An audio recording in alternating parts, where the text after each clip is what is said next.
tonight we're going to be making a batch of homemade wine. What we're going to be using is, you want to use 100% juice. So what you're going to want to do is, we have approximately 4 liters of juice here. I think that's about a gallon. To start off with, what you're going to need is regular sugar, about 1 gallon of juice, and yeast. It doesn't have to be wine making yeast. It can be just regular bread making yeast. Now for each gallon of 100% juice you use approximately 2 cups of sugar. Well, I'll tell you a little trick. Now when you mix your sugar and your juice together, you want to make sure you have all your sugar dissolved, and you don't want the juice too hot.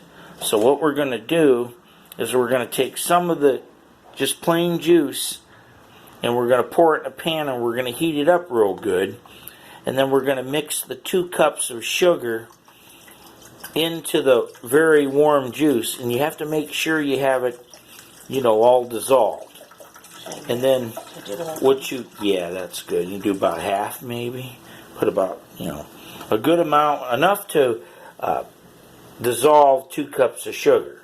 And once you get your sugar dissolved, you're going to want to pour the mixture into a bigger pan, and then you're going to want to take the rest of your juice and add it to the pan. We'll show you here in a minute. And then you add the yeast last to the lukewarm or room temperature juice. If you put the yeast in when it's too hot, you're going to kill the yeast, and then there won't be any fermentation. Like I said, we're doing a gallon of juice, roughly, so we have dissolved 2 cups of regular sugar into this, some of the juice, not all of it. We heated it up enough to dissolve the sugar. You want to make sure you have it dissolved completely before you pour it into your main mixing container, and then add the rest of your juice to get it to room temperature. Now we're adding the warm juice with the sugar dissolved in it. Now we're going to take the remaining juice, and you want to pour it into the pan, and you want to get it cooled down. Like I said, we haven't added the yeast yet. You don't want to do the yeast in too warm of juice, otherwise you'll kill the yeast. So we'll get this all mixed up here. Now our final step here is, we're going to take the yeast, because we have all the juice in there and it's about room temperature. We mixed it all together. We're going to give it one more mix, and then the final step is you add the yeast to it.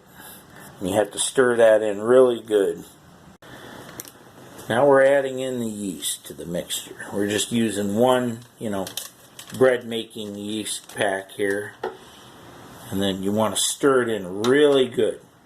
You got to mix it in really good to make sure you get the yeast blended in with the juice, because we'll show you in a minute here. We're actually going to pour it into some bottles we saved, some whiskey bottles.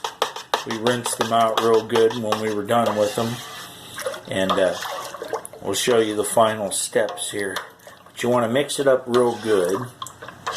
Now what we're going to do now is, we're going to start pouring it into the bottles. I'm not going to film filling up all the bottles, but you want to fill each bottle up to about the base of the neck there. You don't want to fill it clear up to the top.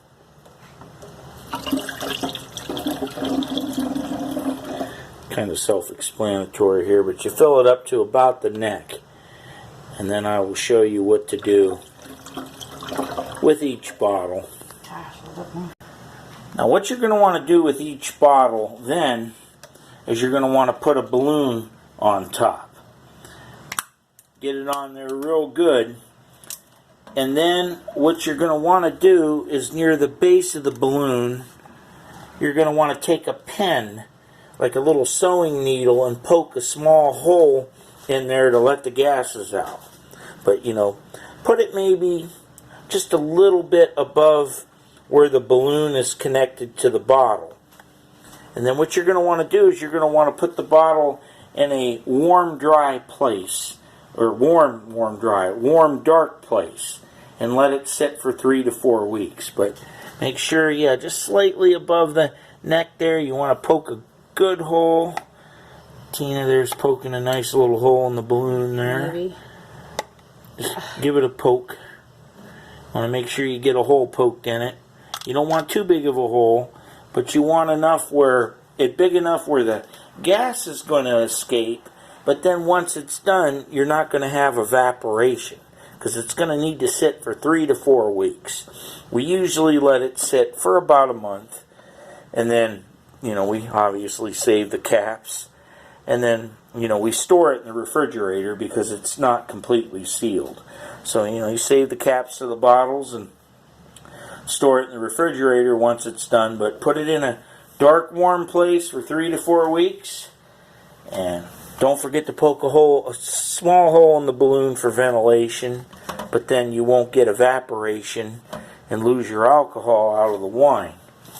But that's just a simple homemade wine, just made out of, use 100% juice.